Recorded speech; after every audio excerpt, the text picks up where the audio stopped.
2024 fue el año más caluroso jamás registrado. El calentamiento del planeta alcanzó niveles sin precedentes. Millones de personas se vieron afectadas por desastres naturales y el cambio climático no hace más que agravarse. Las causas del cambio climático en forma de factor antropogénico están identificadas desde hace mucho tiempo. Lo sabemos todo muy bien. Ya se han tomado muchas medidas para combatir el cambio climático global. Por ejemplo, muchos países se esfuerzan por reducir las cantidades de dióxido de carbono y otros gases de efecto invernadero que emiten a la atmósfera. Se están implantando tecnologías energéticas limpias, como la energía solar y eólica. También se desarrollan proyectos destinados a restaurar las zonas deforestadas y proteger los ecosistemas forestales.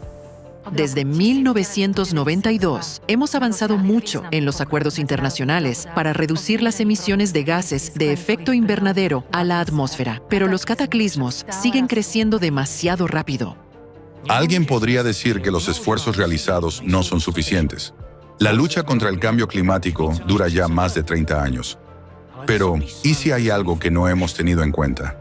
¿Y si aún no sabemos lo suficiente sobre nuestro planeta y hasta qué punto estamos afectando al sistema climático? Reflexionemos sobre ello. El climatólogo jefe de la NASA, Gavin Schmidt, expresó su preocupación por las altas temperaturas récord en 2023. Dijo que las temperaturas no solo batieron los récords anteriores, sino que también mostraron que hay algunos factores desconocidos que causan un calentamiento que supera las tendencias habituales a largo plazo de los modelos anteriores. En otras palabras, hay otros factores del calentamiento del planeta que aún no hemos tenido en cuenta. Destacados científicos de renombre nos dicen que ahora ha surgido un factor X adicional que está calentando el planeta. Hablemos de ello. Tal vez no es tan desconocido para nosotros. Hay varios elementos clave en el sistema de calentamiento de la Tierra. Está el Sol, está la superficie que se calienta y está la atmósfera con sus gases de efecto invernadero. Estamos familiarizados con los gases de efecto invernadero. El Sol, como fuente de calor, es estable y envía constantemente la misma cantidad de calor a la Tierra. Según la estación, algunas partes del planeta reciben más, otras menos. Ya sabemos cómo afecta la atmósfera al calor. Entonces, quizás un factor adicional del calentamiento de la Tierra se oculta en un elemento de la superficie terrestre. ¿Y qué constituye la mayor parte de la superficie terrestre? El océano mundial cubre casi el 71% de la superficie de la Tierra y contiene más del 97% del agua del planeta. El océano es asombroso. Es nuestra vida. Nos da oxígeno y alberga millones de especies de organismos vivos. El océano mundial no es solo la cuna de la vida, sino también un regulador del clima. Durante siglos, ha mantenido nuestro planeta en equilibrio regulando las temperaturas de la atmósfera. Sin embargo, hoy el océano realmente necesita nuestra protección. De lo contrario, corremos el riesgo de perderlo todo. ¿Y si se han producido cambios significativos no solo en la atmósfera, donde hemos añadido gases de efecto invernadero, sino también en el océano, que es esencialmente la mayor superficie calentada por el Sol? El océano absorbe y almacena una enorme cantidad de calor procedente del Sol. El agua se calienta lentamente y puede retener el calor durante más tiempo que el aire. Esto ayuda a mitigar las fluctuaciones de temperatura en la Tierra. Básicamente es el termostato de la Tierra. Vamos a ejecutar un diagnóstico de él. En 2023, se batió el récord absoluto de temperatura de la superficie oceánica de toda la historia de las observaciones. El año 2024 ya supera todos los récords de 2023. Según datos de un grupo internacional de científicos para 2020, el océano comenzó a calentarse un 450% más rápido que antes en los últimos 30 años. Y esto es realmente impactante.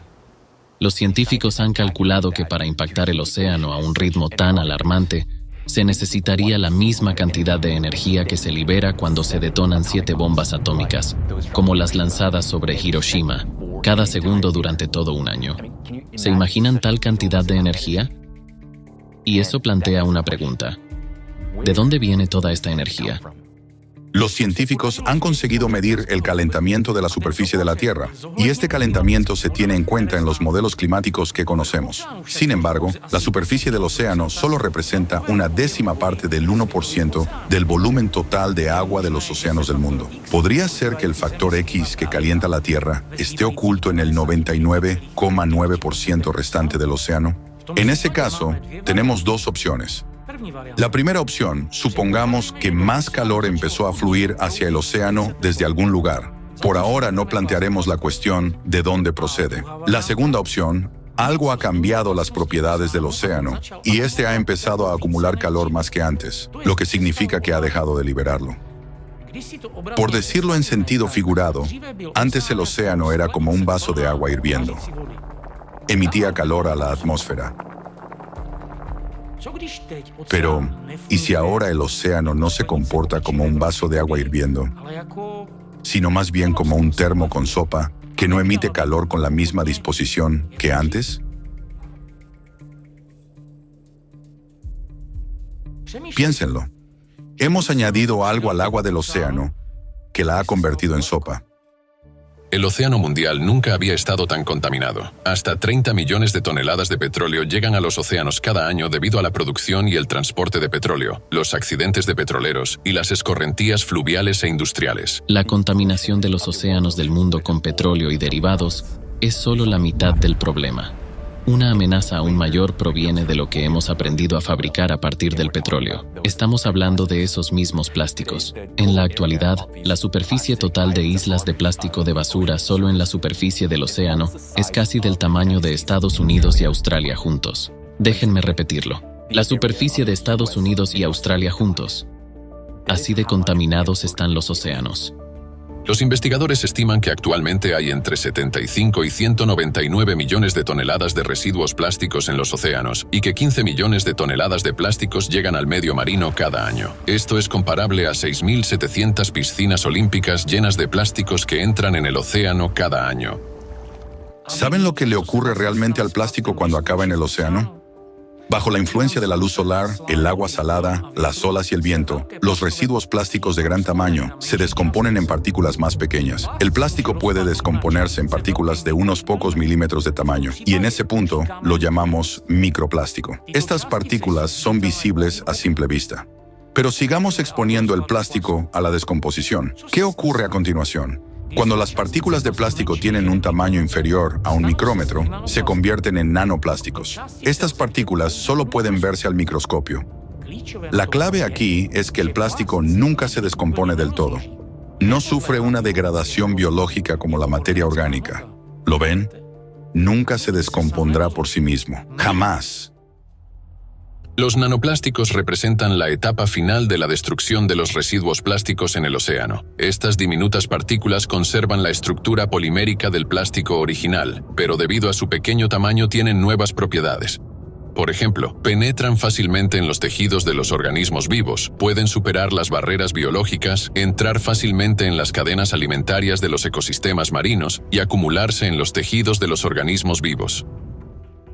Las zonas con altas concentraciones de residuos plásticos se denominan sopa de plástico. Es exactamente esa sopa de la que hablábamos anteriormente. Antes nuestro termo contenía agua de mar pura, pero ahora está lleno de sopa de plástico. Y aquí surge la pregunta: ¿cómo ha afectado la adición de nanoplásticos a las propiedades térmicas del agua? Veamos los gráficos que muestran la cantidad de plástico producida desde 1950 por diferentes tipos, la cantidad total de macroplásticos en el océano y los cambios en la temperatura de los océanos del mundo. Miren, todos crecen de forma sincronizada, en progresión geométrica. ¿No sugiere esto que el plástico en el océano ha afectado significativamente a la capacidad del océano para retener el calor? Debido a su composición específica, los microplásticos tienen una propiedad única: perturban la conductividad térmica del océano.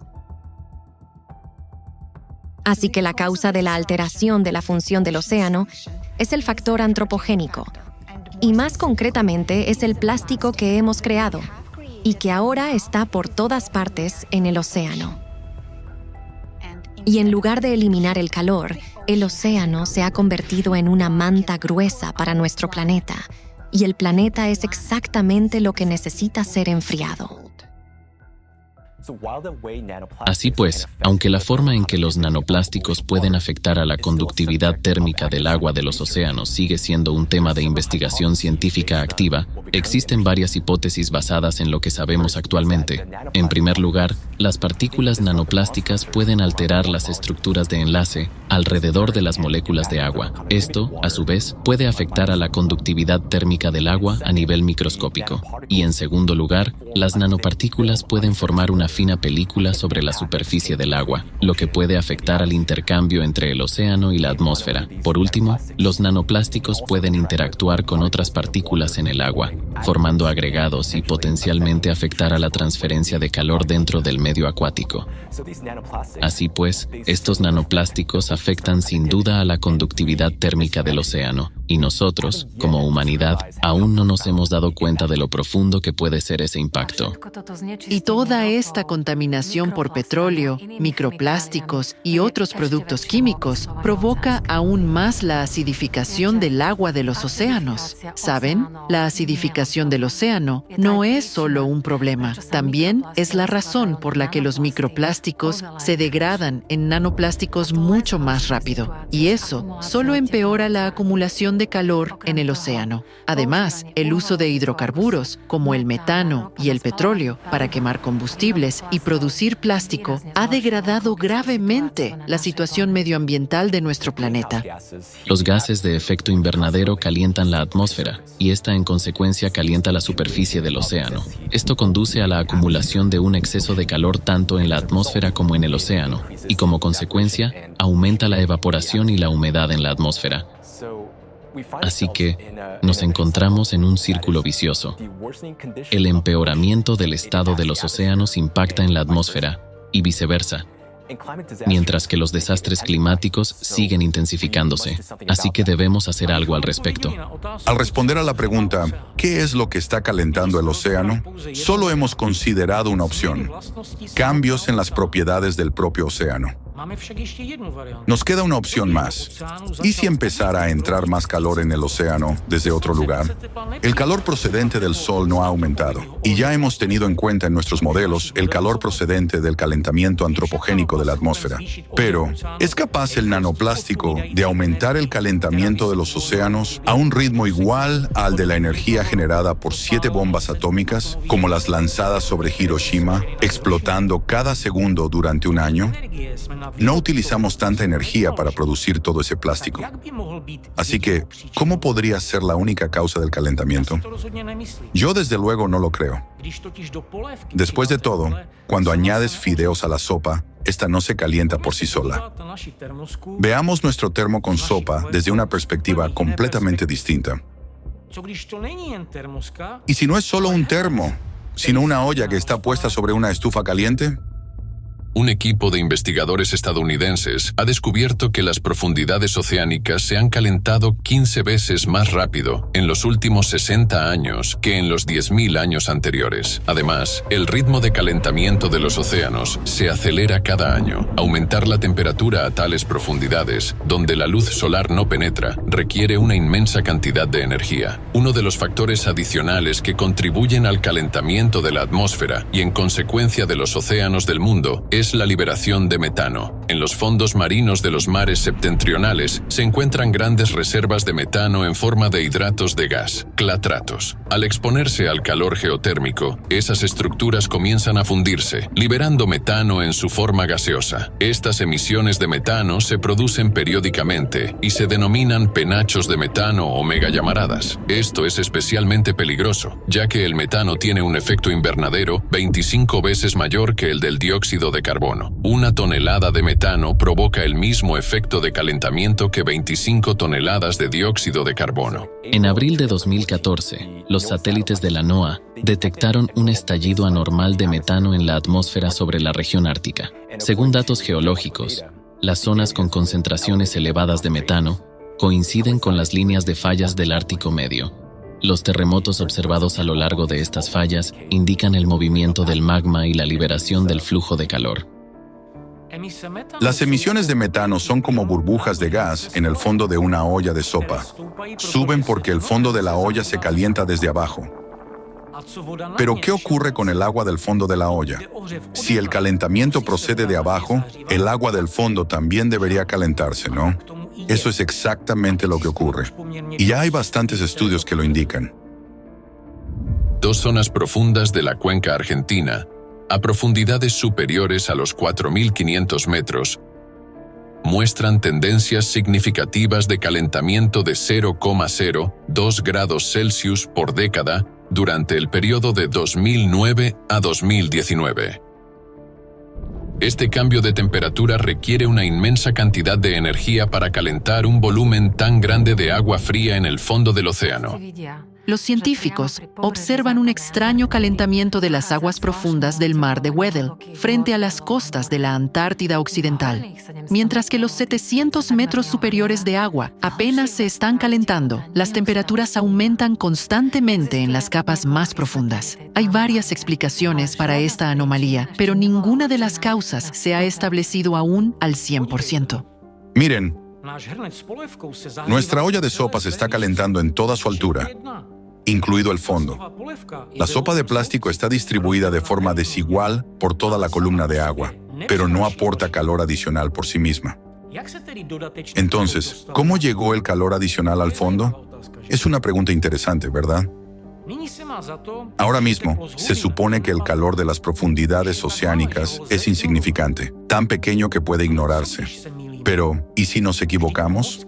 Al fin y al cabo, sabemos muy poco de las profundidades oceánicas. Los batiscafos y los sensores rara vez se sumergen tanto. Nuestra comprensión del calor hidrotermal en el fondo oceánico se basa en cálculos y mediciones antiguos. Echemos un vistazo más de cerca en esa dirección. ¿Es posible que nos olvidemos de algo ahí abajo?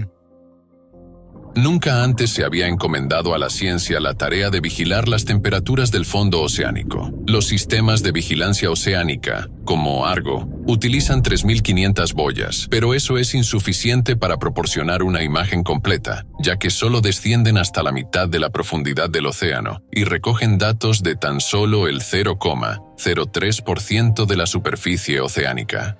Simplemente no sabemos en absoluto lo que ocurre realmente en el fondo del océano. Imagínense que solo entre el 3 y el 3,5% de todo el fondo oceánico ha sido explorado por la humanidad. Solo se han construido 8 vehículos para este tipo de investigación, y hay razones para ello. En primer lugar, su creación y las propias expediciones cuestan mucho dinero. En segundo lugar, bucear a profundidades tan grandes no es un simple paseo bajo el agua. Hay muchas dificultades técnicas. El 98% del fondo oceánico se encuentra a unos 6.000 metros de profundidad. Por estas razones, el espacio se estudia ahora incluso más que el fondo oceánico. Saben que en la comunidad geológica ya se consideran algunas hipótesis innovadoras según las cuales los procesos geológicos en realidad tienen un impacto significativo en el sistema climático, incluido el calentamiento de los océanos. Hay más de 10 millones de objetos geológicos en el fondo del océano, como volcanes, fallas y fuentes hidrotermales. Imagínense este poder. Así que supongamos que podrían ser factores significativos en el calentamiento del océano desde el fondo. ¿Cómo podríamos saberlo? Al fin y al cabo, estas fuerzas geológicas permanecen en gran medida ocultas debido a su lejanía y a una vigilancia insuficiente. Sin embargo, una pregunta mucho más importante es, ¿por qué estas fuentes empezarían ahora a generar muchas veces más calor que antes? ¿Podría empezar a subir mucho más calor del interior?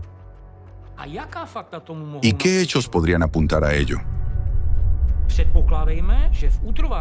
Supongamos que, por alguna razón, ha aparecido una enorme cantidad de calor adicional en el manto terrestre. ¿Qué hará este calor? Naturalmente, fundirá el manto. Se convertirá en algo parecido a un queso fundido. Pensemos en lo que podría seguir. El magma fundido, más caliente, empezará a moverse hacia la superficie porque se vuelve menos denso, ¿verdad? ¿Cuáles serían las primeras zonas en las que observaríamos un calentamiento adicional por el ascenso de este magma caliente? Las zonas con regiones volcánicas y un fuerte contraste de temperatura. ¿Conocen un lugar así? Yo sí. Por ejemplo, la Antártida. ¿Les sorprende? La Antártida Occidental no es solo un desierto helado. Es una de las mayores regiones volcánicas del planeta.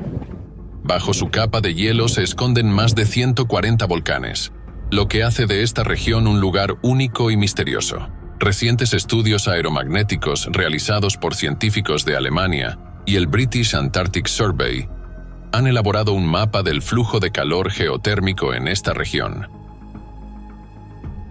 Han descubierto una zona bajo el glaciar Thwaites en la que una cantidad significativa de calor geotérmico asciende desde el interior de la Tierra. Este flujo de calor está estrechamente vinculado a las zonas donde los glaciares se derriten más rápidamente, lo que pone de relieve las complejas interacciones entre la actividad volcánica y el cambio climático en la Antártida. Bajo la superficie helada de la Antártida Occidental se encuentra la gigantesca pluma del manto Marie Byrd, que abarca casi 1 millón de kilómetros cuadrados. La actividad volcánica en esta región está impulsada por un punto caliente, una zona en la que la pluma del manto, una corriente de magma fundido, asciende desde las profundidades del manto y alcanza la corteza terrestre. Las investigaciones de la NASA indican que el calor de esta pluma del manto calienta la roca y las capas de hielo situadas sobre ella con una intensidad comparable al calentamiento del suelo por el supervolcán de Yellowstone. En las zonas cercanas a las fallas, el flujo de calor alcanza los 180 milivatios por metro cuadrado, lo que supera 3 veces la actividad térmica de las formaciones rocosas vecinas. Estos hallazgos ponen de relieve el importante impacto del volcanismo subterráneo sobre la capa de hielo de la Antártida. Según estudios independientes realizados por investigadores japoneses, rusos y alemanes, debajo de la parte central de Groenlandia, al igual que en la Antártida, hay una pluma de magma que puede ser responsable del deshielo acelerado de los glaciares en las últimas décadas. Y es realmente sorprendente que los ríos y lagos existan no solo en la superficie de la capa de hielo de Groenlandia, sino también bajo el glaciar, de 1,5 kilómetros de espesor. Hasta la fecha, se han identificado unos 60 lagos subglaciales que se formaron principalmente por el calor geotérmico y el agua de deshielo que fluye por las grietas. Los científicos han llegado a la conclusión de que los glaciares de Groenlandia se están derritiendo tanto desde arriba como desde abajo. Y el hecho de que se estén derritiendo por el calor de abajo cambia por completo nuestra comprensión del impacto del calor geotérmico. Mediante estudios gravitatorios, científicos estadounidenses dirigidos por el profesor Ralph von Frisch de la Universidad Estatal de Ohio, descubrieron que el mayor deshielo se produce en la parte norte de Groenlandia, donde la corteza terrestre es más delgada. Allí se observa un mayor flujo de calor geotérmico debido a la presencia de una pluma del manto. Investigadores del Instituto de Física de la Tierra Schmidt llegaron a una conclusión similar. Descubrieron que los flujos de magma ascienden desde el límite entre el núcleo y el manto y se aproximan a la superficie terrestre directamente bajo la parte central de la isla. Esta puede ser una causa adicional del deshielo de Groenlandia. Los científicos calcularon que el flujo de calor de esta pluma del manto es lo suficientemente fuerte como para derretir el hielo. Muchos otros investigadores han obtenido resultados similares. Ven, en los últimos 30 años, los glaciares de la Antártida y Groenlandia han empezado a derretirse a un ritmo extraordinario. Los científicos ya han calculado que el hielo de Groenlandia se está derritiendo más rápido que en cualquier otro momento de los últimos 12.000 años. ¿No es extraño? En otras palabras, simultáneamente al calentamiento anómalo del océano, observamos también un deshielo anómalo de los glaciares. Además, se derriten de abajo hacia arriba debido al aumento del flujo de calor geotérmico.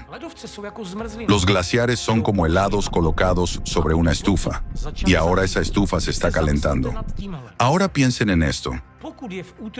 Si hay más calor en el interior de la Tierra que está derritiendo el magma y convirtiéndolo en líquido, ¿dónde más podemos observar sus efectos? Al igual que la miel calentada, el magma líquido debería empezar a filtrarse de los respiraderos volcánicos. ¿Está todo bien con la actual actividad volcánica? Es una pregunta retórica. la actual actividad magmática atípica del interior de nuestro planeta suscita preocupación. Los vulcanólogos registran anomalías en varias regiones volcánicas. La lava expulsada por los volcanes tiene una composición atípica característica del magma de las capas profundas del manto. Además, en los últimos años se ha observado una aceleración del ascenso del magma desde las profundidades de la corteza terrestre en regiones como Islandia, Italia, la isla de Mayotte y las Islas Canarias. Esto indica un aumento de la actividad volcánica a escala global. Los vulcanólogos están preocupados por el fuerte aumento del ritmo de ascenso del magma. Procesos que antes tardaban cientos o miles de años, hoy ocurren en apenas medio año. Así, en el estrecho de Bransfield, en 2021, el ascenso de magma desde una profundidad de 10 kilómetros estuvo acompañado de 85.000 terremotos. La corteza en esta zona tiene 15 kilómetros de espesor, y 10 kilómetros ya han sido quemados por el magma activo. El rápido ascenso del magma indica la aparición de procesos peligrosos en el interior de la Tierra. La activación de los volcanes señala la acumulación de una enorme cantidad de energía en el interior del planeta, que busca salir fuera. Saben, en las últimas décadas se han producido serios cambios en el interior de la Tierra, y eso me preocupa mucho. La actividad magmática está aumentando y no son solo palabras. Estamos presenciando un aumento del número de terremotos cerca de volcanes y supervolcanes como Campi Flegrei en Italia, Taupo en Nueva Zelanda, Yellowstone en Estados Unidos y muchos otros. Este aumento de la actividad sísmica es una clara señal de que se están activando procesos magmáticos. Las cámaras de magma se están llenando, lo que podría significar que se están preparando para erupciones. Dado que todos ellos son supervolcanes, esto es realmente preocupante. Saben, la actividad sísmica está aumentando no solo cerca de los volcanes, sino también en el fondo oceánico. El profesor Arthur Viterito, oceanógrafo de la Universidad de Maryland, ha observado que desde 1995 el número de terremotos en el fondo oceánico a lo largo de las dorsales oceánicas ha ido en aumento. Y esto es lo interesante. Este aumento se correlaciona muy bien con el aumento de la temperatura global, y la correlación que encontró es de 0,7. Aunque la temperatura va 2 años por detrás de la actividad sísmica, parece que las actividades sísmicas y volcánicas a lo largo de esas dorsales potencian las emisiones hidrotermales y contribuyen al calentamiento de los océanos que, en consecuencia, conduce a la liberación de gases de efecto invernadero y, por supuesto, al calentamiento de la atmósfera. Y cuando lo pones todo junto, realmente parece que todas estas observaciones están interconectadas. Las erupciones volcánicas y los terremotos suelen estar estrechamente relacionados. Pensemos en el Cinturón de Fuego del Pacífico. No solo es una zona con actividad volcánica activa, sino también la zona con mayor actividad sísmica. Si hay un número creciente de terremotos a lo largo de los límites de las placas litosféricas en el fondo del océano, es lógico que también crezca en los lados opuestos de las placas litosféricas, ¿no? ¿Saben lo que está pasando con la actividad sísmica en el Pacífico? Se ha duplicado en los últimos 30 años. Se trata de un aumento impresionante de la actividad sísmica en la región y no está relacionado con los sensores, ya que cada vez hay más terremotos fuertes, que no se ven afectados por el aumento del número o la sensibilidad de los sensores. ¿No es increíble? En la era moderna, estamos presenciando un aumento exponencial sin precedentes de la frecuencia de terremotos importantes en comparación con los datos históricos. El análisis de los datos del USGS muestra que, antes de la década del 2000, solo se producían 1 o 2 terremotos importantes de magnitud 6,0 o superior al año. En la actualidad, su número se ha multiplicado por 8. Además, ahora se producen terremotos en regiones en las que antes no se registraba actividad sísmica. Los mapas sísmicos de las últimas décadas muestran claramente la expansión geográfica de los eventos sísmicos, que ahora se extienden más allá de los límites de las placas tectónicas y se producen dentro de plataformas estables. Algunos argumentan que el aumento del número de terremotos se debe a la expansión de las redes de sensores sísmicos y no a un aumento del número de eventos en sí. Es cierto que con el tiempo, el número y la sensibilidad de los sensores sísmicos han mejorado, lo que ha permitido detectar terremotos de menor magnitud con mayor detalle. Sin embargo, en la década de 1970, ya se habían instalado suficientes sensores sísmicos para registrar todos los terremotos de magnitud 4,0 o superior.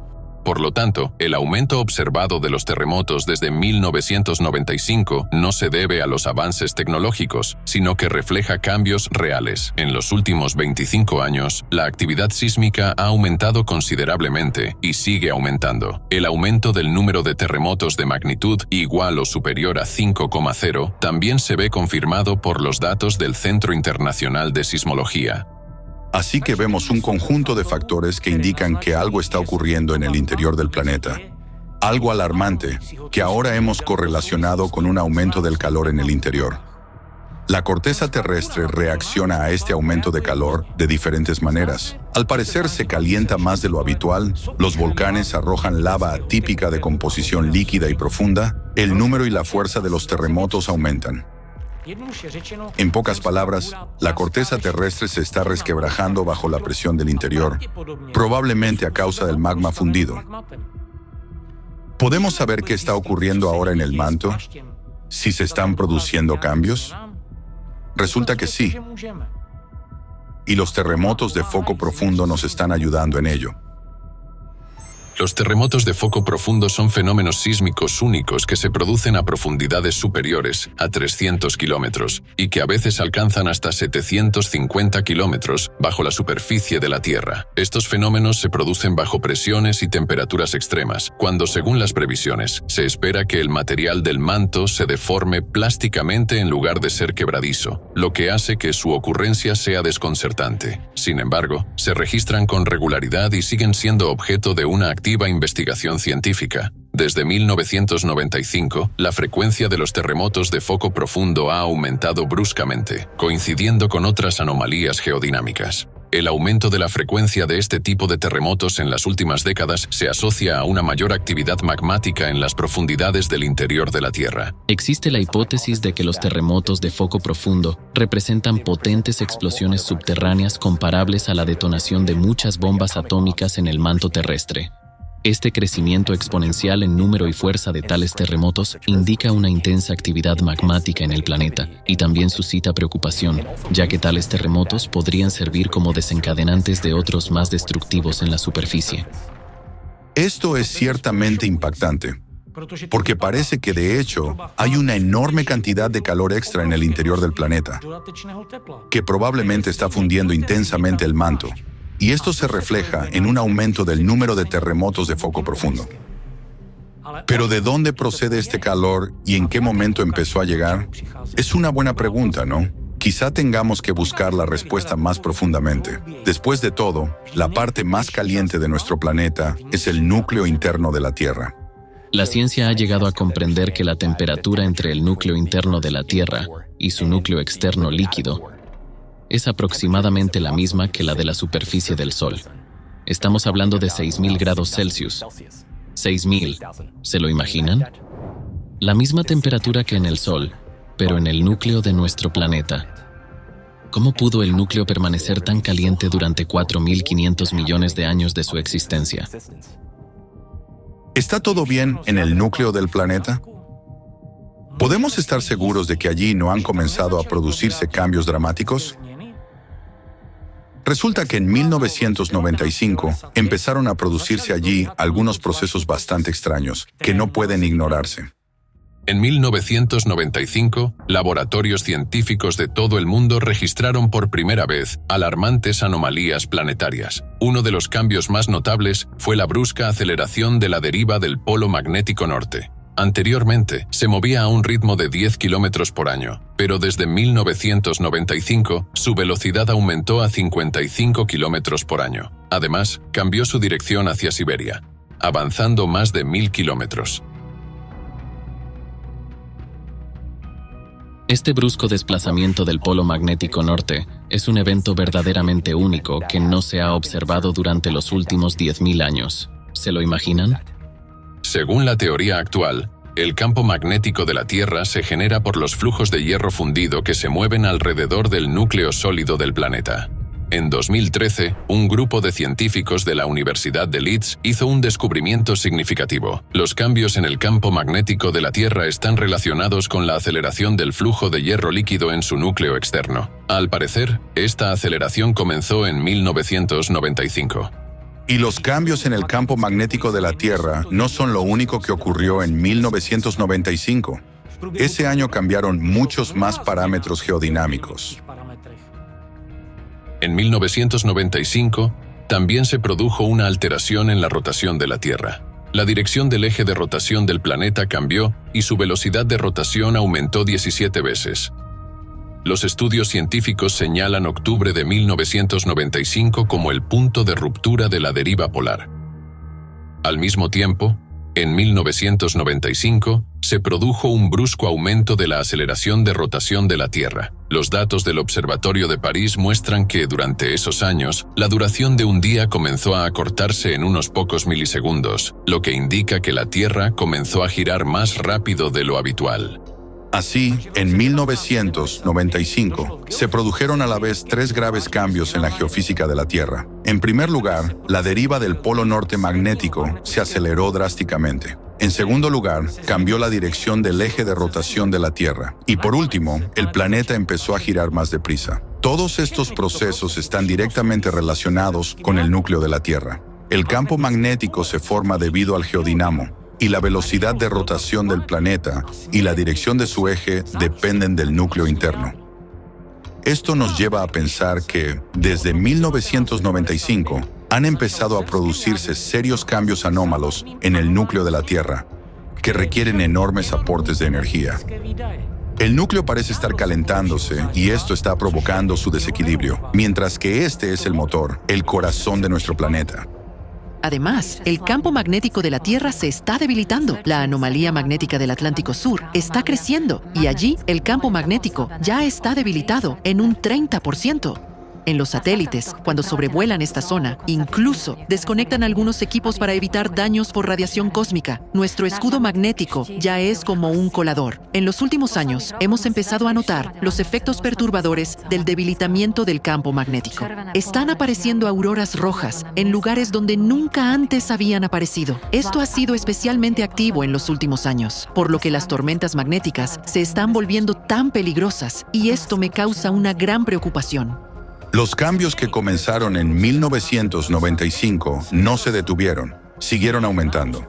Por lo tanto, ya en 1997 y 1998 se produjeron fenómenos en el núcleo de la Tierra que no tienen análogos en la historia de las observaciones. Muchos científicos escribieron sobre ellos y es colosal. En 1997 a 1998, los científicos, utilizando datos de satélites del centro de masas de la Tierra, registraron un fenómeno único, un desplazamiento repentino del núcleo interno de la Tierra. Como resultado, el núcleo se desplazó hacia el norte a lo largo de una línea que va desde la Antártida Occidental hasta Siberia Occidental, en dirección a la península de Taimir, en Rusia. Al mismo tiempo, 4 grupos científicos independientes detectaron cambios anómalos en diversos parámetros geofísicos, confirmando este suceso.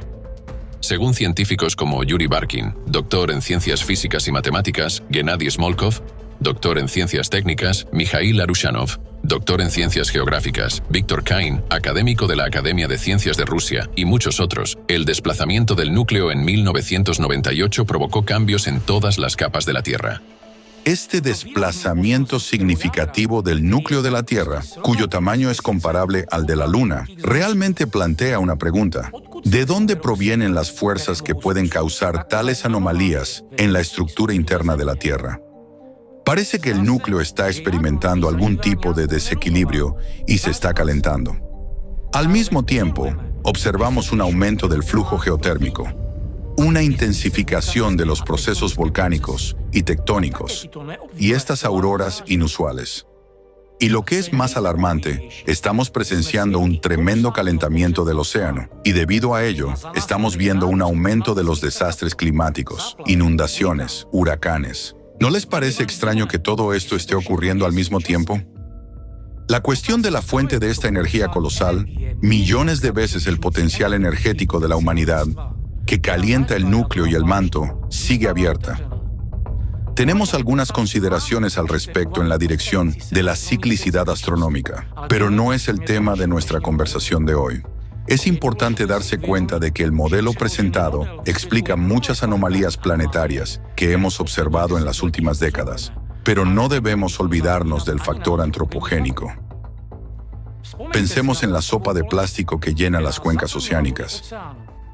Los océanos contaminados no pueden disipar el calor eficazmente, así que los cataclismos están creciendo antes de lo previsto.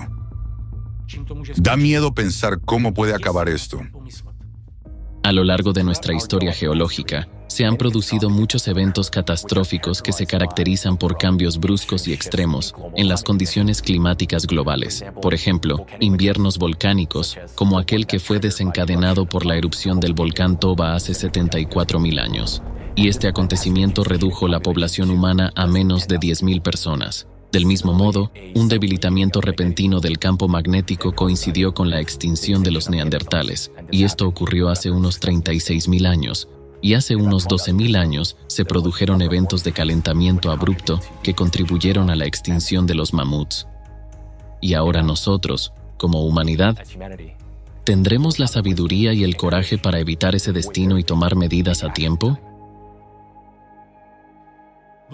Algunos científicos creen que si la situación de los océanos no cambia, los cataclismos eliminarán toda la vida de la faz de la Tierra. Estamos a pocos años del punto de no retorno. Es decir, ahora que nuestro planeta se está calentando intensamente en su interior, necesitamos desesperadamente un sistema de refrigeración planetario que funcione bien, pero está obstruido con sopa de plástico. Imaginemos un reactor nuclear al que se le ha aumentado la potencia y se le ha añadido combustible nuclear, y al mismo tiempo, los filtros de su sistema de refrigeración están obstruidos. Y ahora, en lugar de agua fría, el reactor nuclear se refrigera con un lodo viscoso. ¿Qué le ocurrirá a ese reactor, se imaginan? ¿Hay alguna posibilidad de limpiar los filtros de nuestro termostato planetario de micro y nanoplásticos? La respuesta es sí. La clave está en restaurar la función refrigerante del océano. Imaginemos que empezamos a tomar humedad de la atmósfera y así fomentamos que el océano se evapore aún más. Pero tomaremos toda la humedad extra para nuestras necesidades.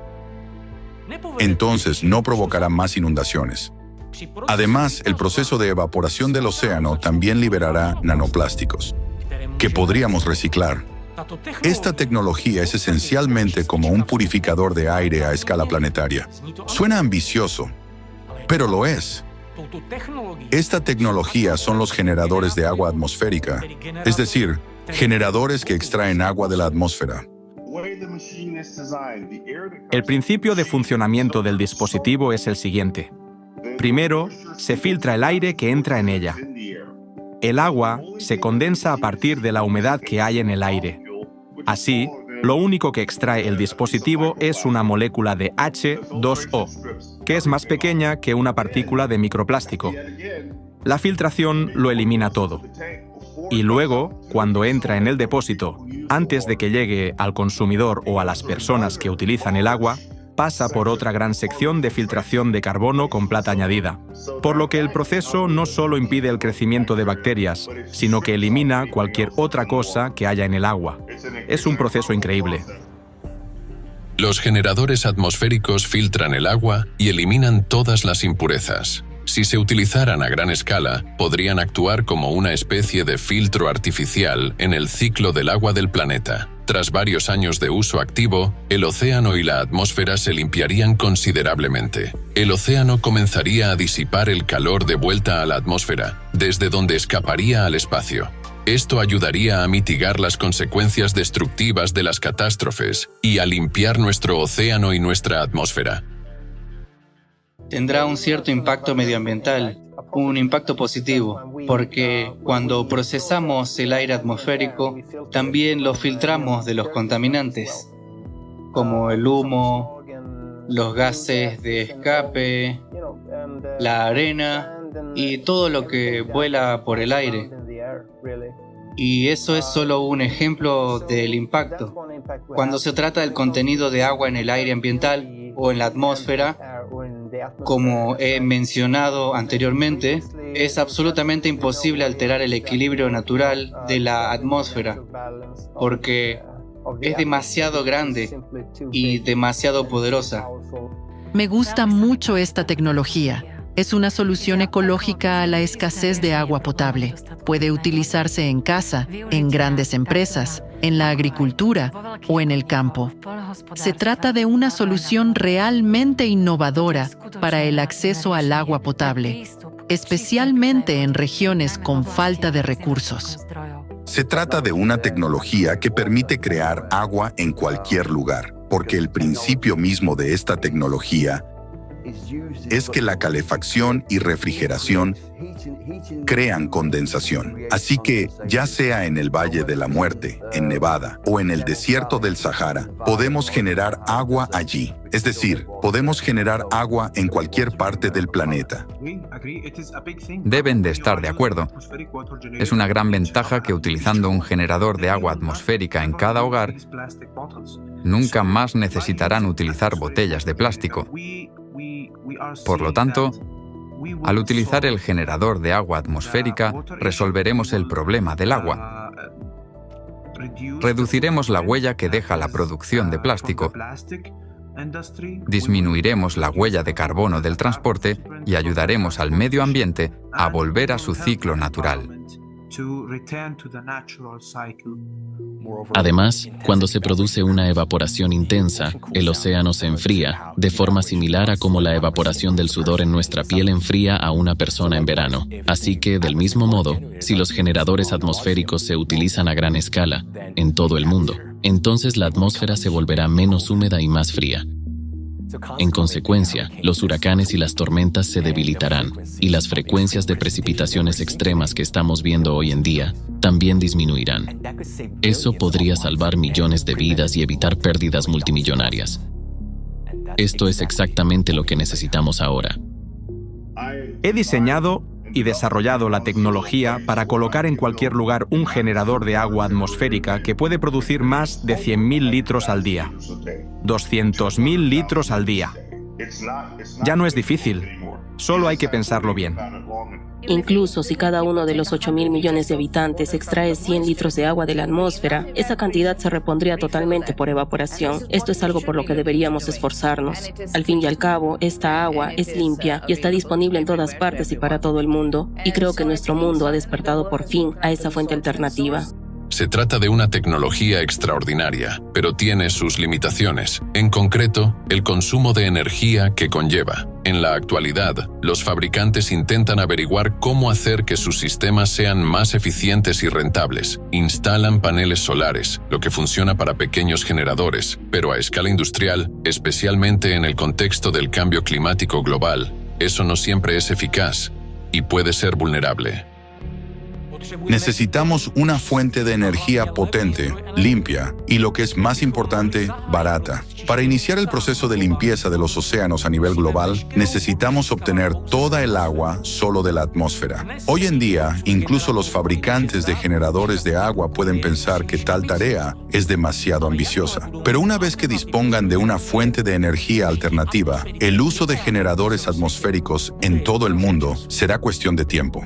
No se trata de una panacea, pero sí de un paso importante en la dirección correcta. Solo así podremos ganar el tiempo que necesitamos para detener los cataclismos y salvar la Tierra para las generaciones venideras. Se trata realmente de un proyecto mundial, una de las piezas clave del rompecabezas para salvar nuestro planeta y a toda la humanidad. Los generadores de agua atmosférica son una tecnología verdaderamente prometedora, pero debe formar parte de un enfoque integral. El primer paso es pasar totalmente a los generadores de agua atmosférica y dejar de extraer agua de fuentes superficiales y subterráneas. Estos dispositivos pueden producir tanta agua como sea necesaria tanto para fines potables como industriales. El segundo paso consiste en reestructurar los actuales sistemas de alcantarillado. Por ejemplo, el agua no debería verterse en masas de agua abiertas, sino pasar por las capas del suelo y depurarse antes de entrar en cualquier masa de agua. Y el tercer paso es implementar los generadores de energía sin combustible. Son esenciales para proporcionar energía adecuada y accesible a los generadores de agua atmosférica, que consumen bastante energía. La humedad para los generadores de agua debe proceder de fuentes naturales, por lo que necesitamos eliminar los embalses abiertos. Introducir generadores de energía sin combustible nos ayudará a reducir nuestra dependencia de la energía hidroeléctrica y permitirá abrir las presas. Restaurar los ríos a sus cauces originales y devolverles su caudal natural ayudará a eliminar el agua estancada y los ecosistemas empezarán a volver a la vida. ¿Se lo imaginan? Según los cálculos, esta extracción de agua de la atmósfera resolverá el problema del deterioro del clima en el planeta en un 70% y el tratamiento de las aguas residuales en otro 30%. Este enfoque nos permitirá alcanzar varios objetivos, aprobados por la Asamblea General de la ONU en el ámbito del desarrollo sostenible. Podemos combatir simultáneamente el cambio climático, suministrar agua potable a los necesitados y restaurar los ecosistemas. Eso es increíble. Aunque la situación es grave, tenemos motivos para el optimismo. Con el enfoque adecuado y la cooperación internacional, podemos superar estos retos. Estos son pasos clave para la conservación del planeta. Si los ponemos en práctica, los resultados serán visibles en 2 o 3 años. Pero es importante darse cuenta de que el cambio climático sigue ganando impulso y no será posible detener este proceso de golpe. Por lo tanto, la situación puede fluctuar un poco el primer año, pero en unos 8 a 14 meses todo debería mejorar. Y ya dentro de 5 a 8 años, veremos cómo se limpiarán las aguas y el océano empezará a cumplir de nuevo su función de enfriar el planeta. Desaparecerán las inundaciones, las sequías, los vientos anormales y las fluctuaciones de temperatura. El clima será mucho más suave y previsible.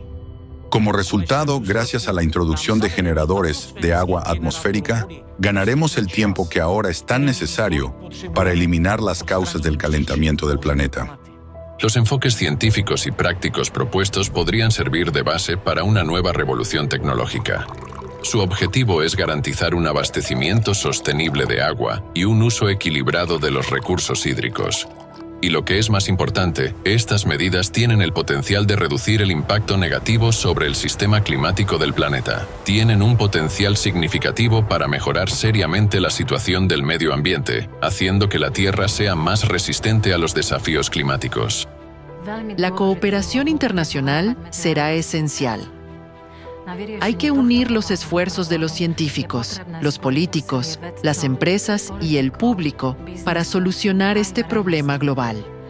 Aunando esfuerzos y recursos, podremos desarrollar y aplicar medidas integrales. En lugar de trabajar por separado e intentar perjudicarnos unos a otros, tenemos que trabajar juntos porque se trata de un problema global.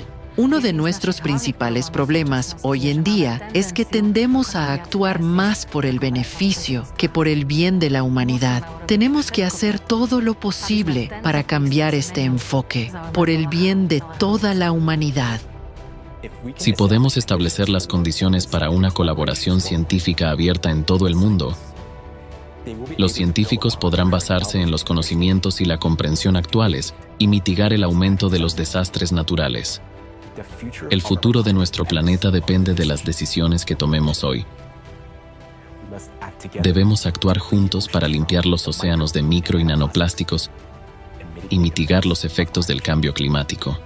Podemos marcar la diferencia. Ya tenemos la tecnología. Todo lo que necesitamos es la voluntad de actuar y la cooperación mundial. Solo uniendo nuestras fuerzas podremos detener la contaminación del océano y cambiar la situación climática en la Tierra. El futuro está en nuestras manos.